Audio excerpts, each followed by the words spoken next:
இப்போ பாருங்கள், நம்ம 2 வகையான மீன் குழம்பு ரெடி ஆயிடுச்சு. ஒன்று வந்து கோட்டயம் ஸ்டைலில் வச்ச மீன் குழம்பு, வெறும் மிளகாத்தூள் மட்டும் போட்டு வைக்கிறது. இன்னொன்று என்னோடய ஸ்டைலில் கொடுவா மீன் போட்டு வச்சுருக்கிறேன். இப்போ வாங்க பரிமாறிக்கலாம். இன்றைக்கி மதியானம் லஞ்சுக்கு சுட சுட சாதம், முட்டை,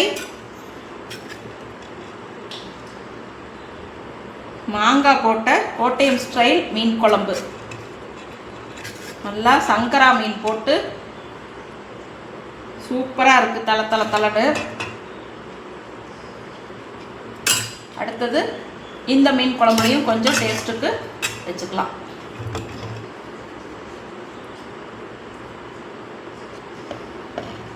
ரெண்டுமே மாங்காய் போட்டு தான் வச்சுருக்கிறேன்.